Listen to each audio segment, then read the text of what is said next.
মাথা পিছু আয় ২,৬০০ টাকা, ১৯৮৩-৮৪ সালের কথা বলছি। আর এখন মাথা পিছু আয় আমাদের লক্ষাধিক টাকা, তাহলে মাথা পিছু ঋণ আমাদের লক্ষাধিক টাকা। এই মাথা পিছু ঋণ লক্ষাধিক টাকা নিয়ে আমরা শুধু ঋণের উন্নয়নের দিকে যাচ্ছি। এদেশের বিভিন্ন আদালত গেলে দেখা যায় কি পরিমাণ অনাচার অবিচার হচ্ছে। পৃথিবীর যত দেশ, যে সকল দেশ যত বেশি উন্নত, সেই সকল দেশে মামলা মোকদ্দমা থাকে না।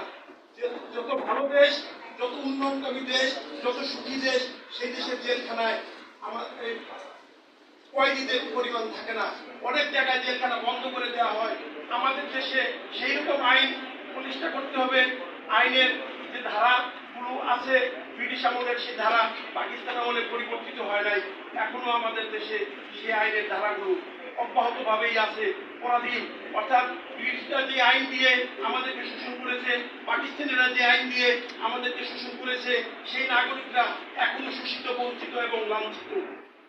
কখনো কোনো এলাকায় যদি কোনো একটা অপরাধ ঘটে যায়, তখন যারা অপরাধের শিকার তারা কান্নাকাটি করে, আর যারা অপরাধ ঘটে চলে যায় তারা শুধু খুঁজে উপরের দিকে কি আছে, লবিং করে তারা তাদের অপরাধের শাস্তি থেকে রেহাই পায়। এই অবস্থা থেকে পরিত্রাণ চাওয়া খুবই দরকার আমাদের জাতির জন্য। আমরা নাগরিকরা একে অপরের সাথে বিভিন্ন সময় এই বিভিন্ন রকম রেশারেশি হিংসাতে লিপ্ত হই।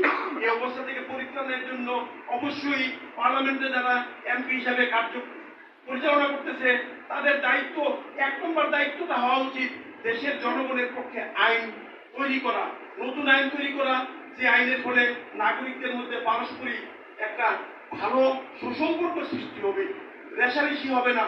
যে আইনের মাধ্যমে আমাদের দেশে যখনই কোন একটা দুর্ঘটনা ঘটে, পুলিশ আশা করে তারপরে তারা তদন্ত করে, তাদের মধ্যে কোনো উৎকণ্ঠা নাই কেন এই ঘটনা ঘটলো। আমাদের সংবিধানে এগুলো হওয়া দরকার।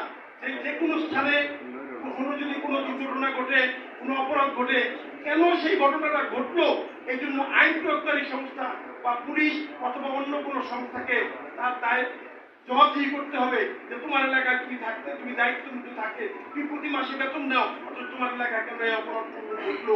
এই অবস্থায়, এই দুর্ঘটনার অবস্থা থেকে পরিত্রাণের জন্য অবশ্যই আইন শৃঙ্খলা রক্ষাকারী বাহিনীকে জবাবদিহির আওতায় আনতে হবে। কোনো এলাকায় যদি কখনো কোনো দুর্ঘটনা ঘটে, সেখানে কাউন্সিলর হোক, সেখানে জনপ্রতিনিধি যারা থাকবে, তাদেরকেও এই ব্যাপারে মনোযোগ দিতে হবে, যেন এই তার নিজের এলাকায় যে এলাকার জনপ্রতিনিধি, সে যেন তার নিজের জনগণের প্রতি খেয়াল রাখে এবং যেন কোনো রকম অন্যায় বিচার অত্যাচার না ঘটে।